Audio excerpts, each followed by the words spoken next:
함께하리라. 아멘.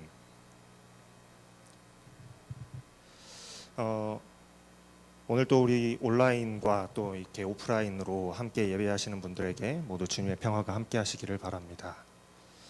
우리가 인사를 서로 이렇게 못하니까 조금 아쉬운 것 같아요. 오늘은 조금 인사를 다르게 해봤으면 좋겠는데, 제가 여러분들을 향해서 주님의 평화가 여러분들과 함께하기를 하고 인사하면 여러분들은 저에게 주님의 평화가 목사님과 함께하기를 하면서 함께 인사를 나누면 좋겠습니다.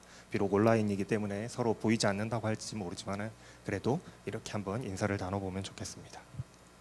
주님의 평화가 여러분들과 함께하기를. 네, 감사합니다. 오늘 본문 말씀의 이 배경이 되는 시대, 하나님의 종으로 이 세상의 모든 나라들을 정복하고 페르시아라는 이 제국을 세웠던 고레스 왕, 그 왕의 다음 세대를 배경으로 하고 있습니다. 이 고레스 왕은 하나님의 특별한 도우심을 받은 그런 왕이었어요. 얼마나 특별한 그 도우심을 받았던지 지난주 말씀에서 하나님께서 고레스에게 모든 그 왕들을 너의 앞에 굴복시켜 주겠다라고 하나님께서 말씀하셨죠.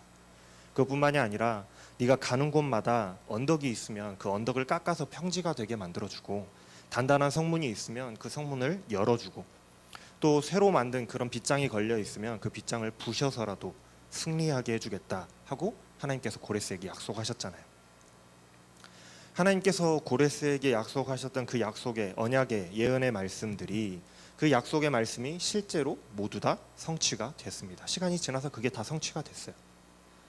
인류 역사상 가장 거대한 제국으로 여겨지는 제국 중에 하나가 이 페르시아 제국인데, 이 고레스가 그 제국을 만든 왕이 되었다라는 그 사실이 하나님의 약속하셨던 그 약속이 성취되었다는 사실을 잘 보여줍니다.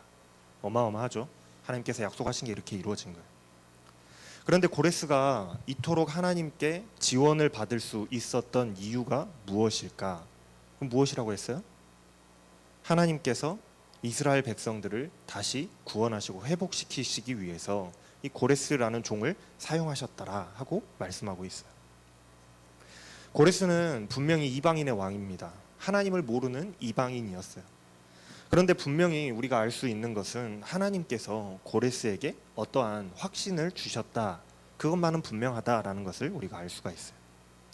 왜냐하면 고레스도 자신의 힘과 자신의 능력이 아니라 하나님이 도와주셨다라는 사실을 잘 알고 있었기 때문에 그렇습니다.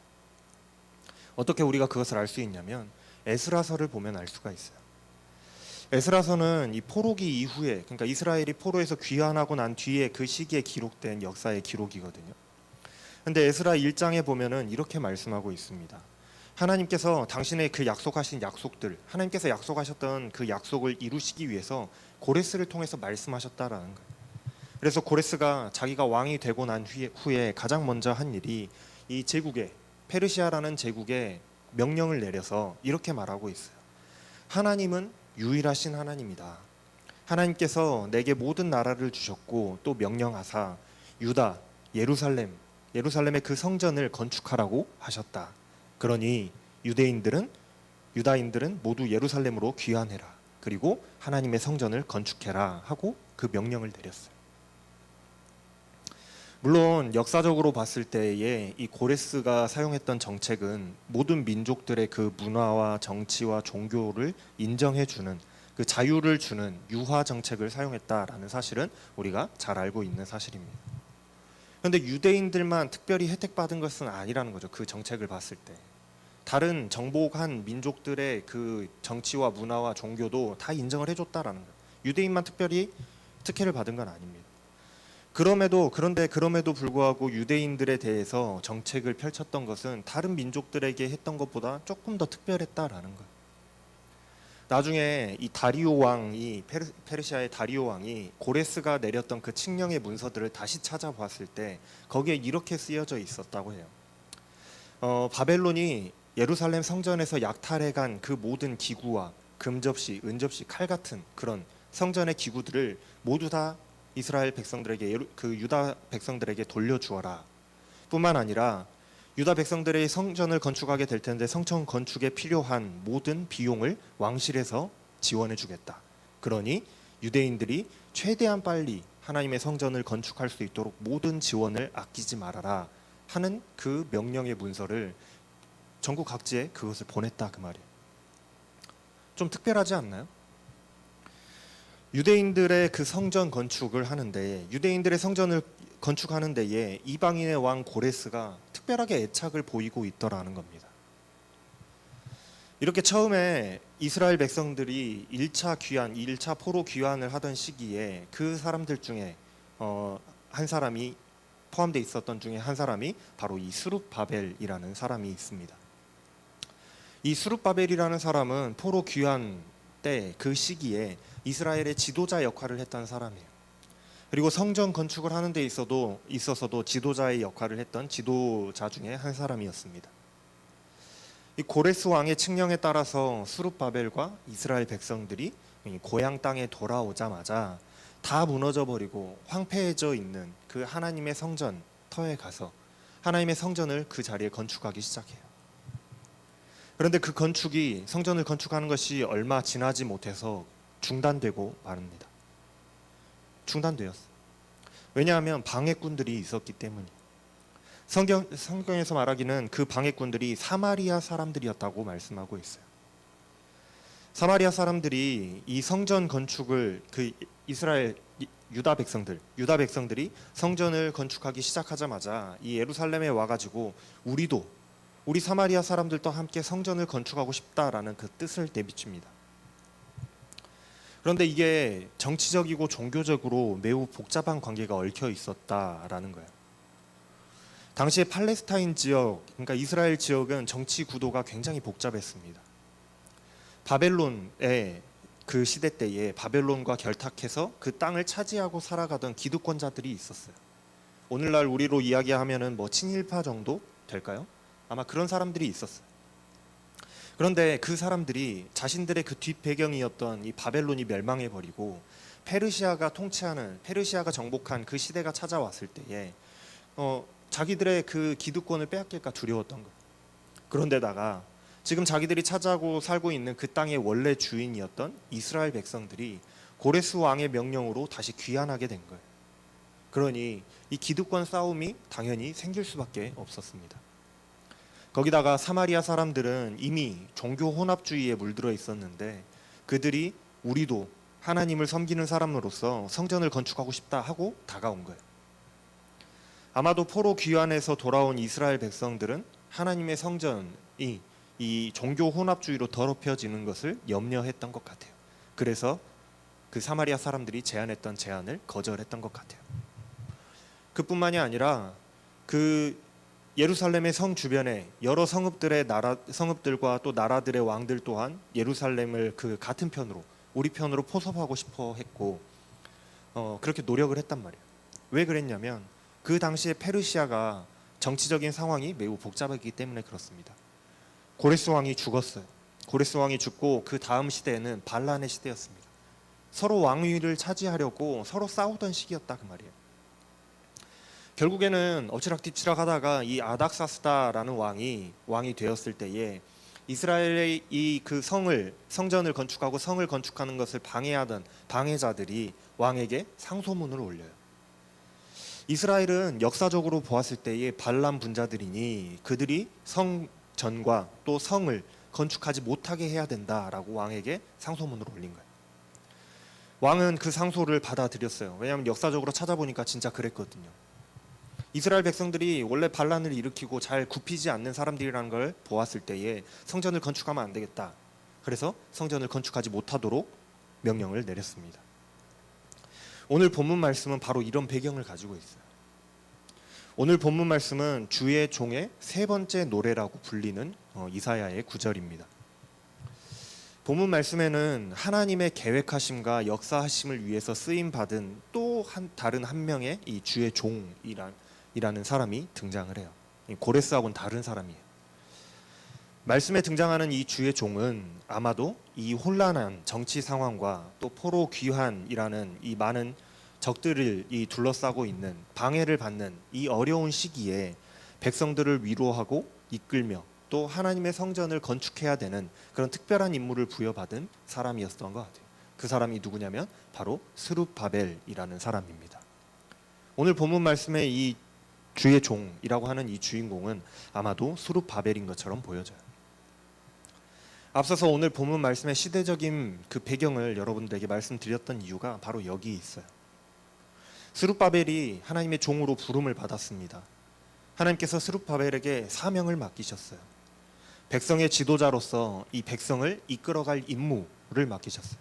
그것뿐만이 아니라 또한 하나님의 성전을 다시 재건해야 되는, 건축해야 되는 그 성전 건축의 임무를 스룹바벨에게 맡기셨습니다.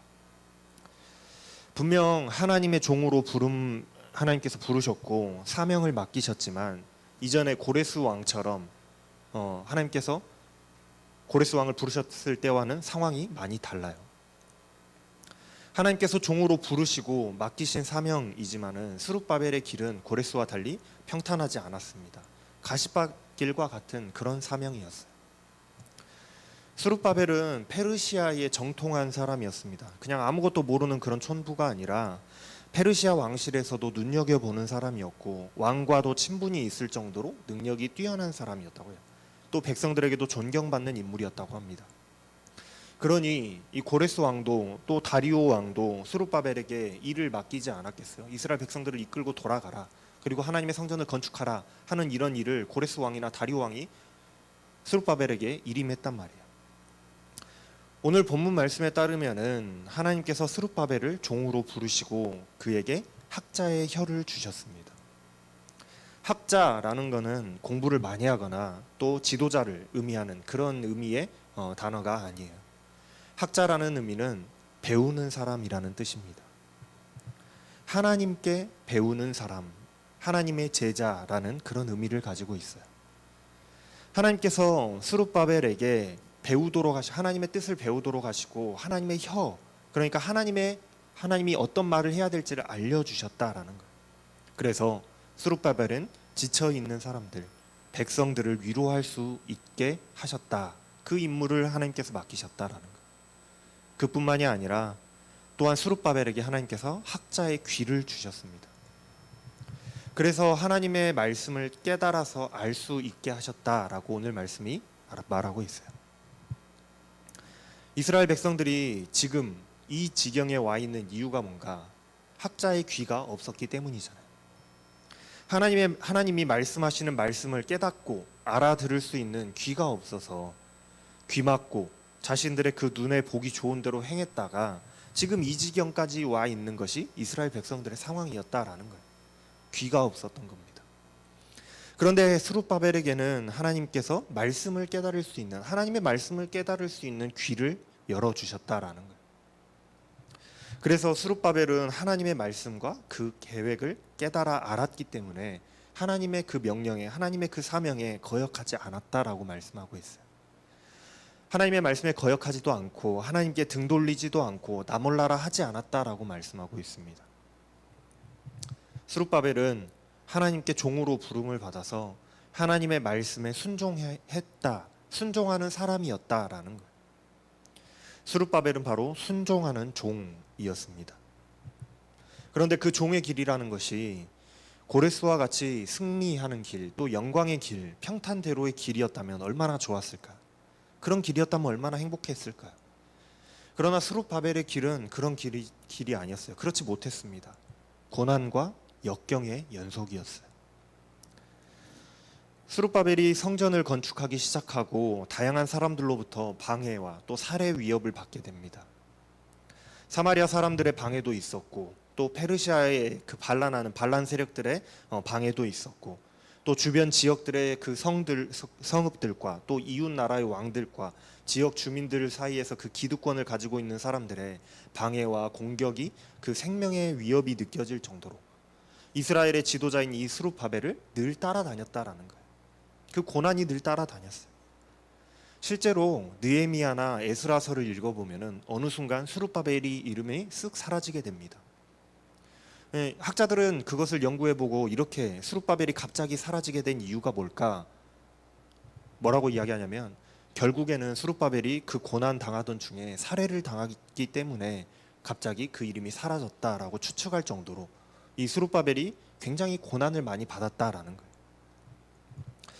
정치적인 암투라는 것이 얼마나 무서운 것인지 우리는 영화나 또 드라마 같은 데를 보면은 대충 알 수가 있어요. 우리가 겪어보진 못했지만 그 암투가 얼마나 무서운지, 그 우리가 상상도 못할 암투가 벌어지는 것이 바로 이 정치 세계 아니겠어요? 스룹바벨의 길이 바로 그런 위험 가운데 노출되어 있는 그런 인생이었다라는 거예요. 아마도 스룹바벨 정도 되는 그 유명 인사라고 한다면 좀 더 편한 길, 타협의 길을 갈 수도 있었을 겁니다. 나의 인생을 위한 그런 길이 아니라 하나님의 계획, 하나님의 뜻을 위한 그런 삶을 살다가 보니까 이렇게 고난 당하게 된 거잖아요. 그렇다라고 한다면 아마 저 같았으면은 그냥 그런 위협이, 고난이 너무나도 끊임없이 닥쳐올 때 일단 도망가고 피하고 타협하고 그랬을지 모르겠어요. 만약 그랬다고 한다면 스룹바벨도 참 평안한 인생을 살았을 수 있었을 겁니다. 그랬을지도 몰라요. 그러나 스룹바벨은 하나님의 종으로 부름을 받아서 학자의 귀를 가지고 있는 사람이었어요. 하나님께서 날마다 하나님의 뜻을 스룹바벨에게 알려주시고 그 하나님의 뜻을 깨닫게 하셨다는 것, 하나님의 계획을 알아듣게 하나님께서 말씀하셨다라는 겁니다. 그냥 무시하고 그걸 못 들은 채 하고 지나칠 수도 있는 일이었겠지만 스룹바벨은 그렇게 하지 않았다라는 거예요. 주를 거역하지도 않고 등을 돌리지도 않았습니다. 하나님의 뜻에 순종하는 종의 모습을 보였어요. 정말 대단한 그런 믿음의 모습이 아닐 수가 없습니다. 그래서 스룹바벨은 이렇게 또 노래해요. 나를 때리는 자들에게 내가 등을 맡겼다.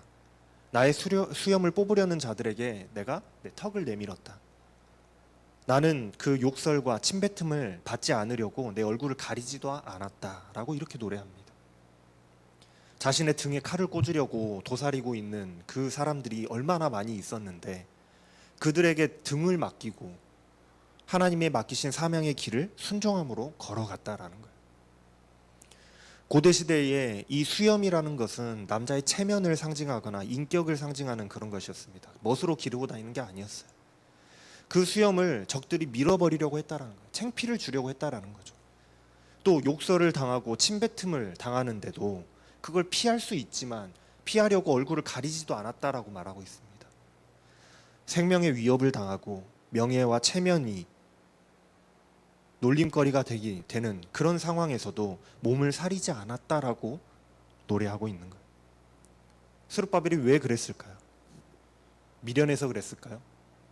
그런 걸 회피할지 몰라서 그랬을까요? 그것이 아니라 지금 자신이 하는 일이 하나님의 뜻이었기 때문이라는 거예요. 하나님의 뜻이었기 때문에. 스룹바벨은 하나님의 부르심, 하나님의 뜻에 순종하는 일을 그 하는 중에 자신이 겪게 된 그 수많은 위협과 모욕을 피하지 않고 참고 인내하며 순종의 모습으로 종의 사명을 다하고 있어요. 종의 사명을 그렇게 다했다라는 거예요. 스룹바벨이 이러한 상황 속에서도 이렇게 당당하게 모든 것을 이겨내고 인내하면서 행동할 수 있었던 이유가 뭔가? 주 하나님께서 나를 도우시기 때문이라 이렇게 고백하고 있습니다.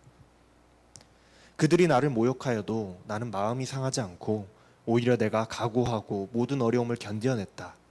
결국 내가 부끄러움을 당하지 않을 줄을 나는 알고 있었기 때문이다. 나를 의롭다 하시는 분 하나님께서 나와 함께 하시기 때문에 내가 창피를 당하지 않을 줄을 내가 알고 있었기 때문이다. 이렇게 이야기하는 거예요.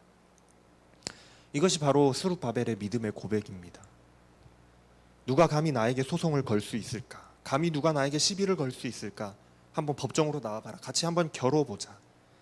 하나님이 나를 도와주실 것이니 누구도 나에게 죄가 있다라고 나를 모함하지 못할 것이다.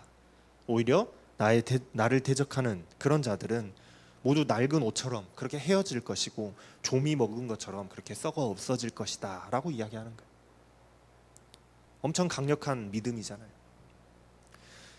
그렇게 어려운 상황 속에서 하나님의 일을 감당하고 있음에도 불구하고 스룹바벨이 당당하게 계속해서 그 사명을 감당할 수 있었던 이유는 이 일이, 내가 지금 걸어가고 있는 이 길, 내가 지금 행하고 있는 이 일이 하나님이 계획하신 일이고 하나님이 내게 명령하신 일이라는 하나님을 향한 굳건한 그 믿음이 있었기 때문에 가능한 일이었다라는 거예요. 이것이 바로 주의 종의 순종의 모습입니다. 비록 내가 어려움을 당하고 창피를 당하고 위험에 처할 수 있다고 할지라도 그것이 하나님께서 내게 맡기신 일이라면 나를 지키고 함께 하시는 하나님이 계신다는 사실을 믿음으로 두려워하지 않고 순종함으로 나아가는 종의 모습인 거예요. 여러분, 우리는 모두 다 주님께 부름받은 종들입니다. 저뿐만이 아니라 여러분들 한 사람 한 사람이 모두 하나님께 부름받은 종들이에요. 우리 각자에게 하나님이 뜻하시는 바가 있고 우리 각자를 통해서 하나님은 당신의 그 역사를 하나님께서 원하시는 바를 이루어 가십니다. 그렇기 때문에 우리는 모두가 다 한 사람 한 사람이 주의 종인 거예요. 우리 각자에게 주신 그 사명이 다 다를 수 있어요. 어떤 사람은 목사로, 어떤 사람은 집사로, 어떤 사람은 장로로, 또 어떤 사람은 찬양팀 리더로, 어떤 사람은 반주로, 각자 다 다를 수가 있습니다. 그러나 우리 각자를 통해서 하나님의 그 역사를 이루어 가신다는 거예요. 그 모든 것이 결국엔 하나님을 위해서 우리에게 주어진 사명이라는 사실, 그 하나는 모두가 똑같아요. 각자 서로 맡은 사역은 다르겠지만 모두 다 하나님을 위해서 사명을 받은 자라는 사실이 모두 같습니다. 그러나 주의 길을 달려가다 보면 그 길이 항상 탄탄대로만 있는 것은 아니라는 거예요. 항상 좋은 일과 성공만이 있지는 않습니다. 그렇지는 않을 거예요. 고레스처럼 하나님께서 도와주셔서 탄탄대로를 달려갈 수도 있겠지만 그렇지 않을 수도 있다는 거예요. 스룹바벨처럼. 오히려 더 많은 고난을 겪어야 되는 경우 우리는 더 많은 손해를 봐야 될 수도 있습니다. 아픔을 당해야 할지도 모르고요. 또한 고난을 당하고 부끄러움을 당하고 모욕을 당하는 일들이 어쩌면 더 많을지도 몰라요. 내가 하나님의 자녀라는 이유로, 내가 주의 종이라는 그 이유 하나로, 내가 하나님의 일을 한다는 그 이유 때문에 오히려 많은 고난을 당할 수도 있습니다. 물론 아프고 고통스럽겠죠. 그게 아프지 않을 수는 없어요. 힘들어서 포기하고 싶을 줄도 모릅니다. 그러나 주의 종으로 부름받은 자들은 그러한 이유들로 인해서 포기해서는 안 된다는 것이 오늘 하나님께서 우리에게 주시는 말씀인 거예요. 그런 이유들로 인해서 너희들 포기하지 말아라. 우리에게 포기하고 싶고 도망치고 싶은 그런 마음이 찾아올 때에 오늘 말씀의 이 스룹바벨의 노래를 여러분들이 기억했으면 좋겠어요. 이 스룹바벨이 어떻게 하나님의 말씀에 따라서 순종했는지를 여러분들이 기억했으면 좋겠습니다. 스룹바벨은 자신을 향한 그 하나님의 뜻을 잘 알고 있었어요. 하나님께서 나에게 원하시는 바가, 나에게 맡기신 사역이 무엇인지를 잘 알고 있었어요. 그리고 그 뜻하심에 하나님께서 알려주신 것에 순종하는 종의 모습으로 살아갔습니다. 거부하지 않았어요. 하나님 그거 어려워서 나 싫어요. 하나님 그거 너무 힘들잖아요. 하나님 그거 너무나도 위험하잖아요. 저 하기 싫습니다. 그렇게 이야기하지 않았다라는 거예요. 하나님을 위하여서 하나님을 믿음으로 그 힘든 고난과 역경을 이겨내고 묵묵히 감당하면서 순종하는 삶을 살았던 그 스룹바벨처럼 오늘날 우리의 삶 속에서도 내가 하나님의 종이라는 이유로 그 이유 하나 때문에 찾아오는 많은 고난들과 역경들, 그것 때문에 쉽게 포기하고 돌아서지 말고 믿음으로 당당히 이겨낼 수 있는 우리들이 다 되었으면 좋겠습니다. 하나님을 위해서, 그리고 반드시 이루실 하나님을 믿음으로 그 고난과 역경 그리고 부끄러움을 참고 견디어내서 순종하는 삶을 살아갈 수 있는 스룹바벨과 같은 저와 여러분들이 다 되었으면 좋겠습니다. 오늘 본문 말씀 마지막 2절의 말씀은 이렇게 말씀하고 있어요. 하나님을 경외함으로 어둠 속에서도 빛이 없다고 할지라도 하나님의 이름을 신뢰하고 의지하는 그 순종의 종이 되라 하고 우리에게 말씀하고 계십니다. 또 반대로 자신이 스스로 어둠을 이겨내 보겠다고 불을 피우는 자들, 그런 자들은 그 불 속으로 뛰어들어서 소멸하고 말 것이다 라고 말씀하고 계시기도 해요. 내 스스로 뭔가를 하려고 할 것이 아니라 하나님께서는 주의 종들이 순종하기를 바라신다라는 겁니다. 비록 그 길이 가시밭길이라고 할지라도 또 빛이 보이지 않고 어둠 가운데 서 있는 것 같이 느껴진다고 할지라도 하나님의 이름을 신뢰하고 하나님만을 의지할 수 있는 그 순종의 사람을 하나님께서는 찾으시는 거예요. 오늘 말씀 속에 이 스룹바벨과 같이 우리 모두가 순종의 종들이 다 되시기를 주님의 이름으로 축원합니다. 기도하겠습니다. 우리를 주의 종으로 부르신 하나님, 하나님께서 택하시고 주의 종으로 부르셔서 주를 위하여 각자의 사명을 따라 살아가게 하셨는데, 우리는 삶의 고난과 역경에 늘 넘어지고 순종하지 못하는 그 믿음 약한 모습을 늘 보여드렸던 것 같아서 하나님, 늘 죄송한 마음뿐입니다. 하나님께서 우리에게 원하시는 것은 수룹바벨과 같이 어떠한 상황 속에서도 주님께서 내게 맡기신 그 사명을 잘 감당하는 굳은 믿음과 순종하는 종의 모습일 줄로 하나님 믿습니다. 주여, 우리에게도 학자의 혀와 학자의 귀를 주셔서 하나님께서 원하시는 바를 올바로 알고 주의 말씀에 거역하지 않고 순종하는 삶을 살아가게 하여 주시옵소서. 그래서 우리 또한 주 앞에서 순종하는 종의 모습으로 살아가는 자들이 다 되게 하여 주시옵소서. 이 모든 말씀 감사를 드리며 우리 주 예수 그리스도의 이름으로 기도합니다. 아멘.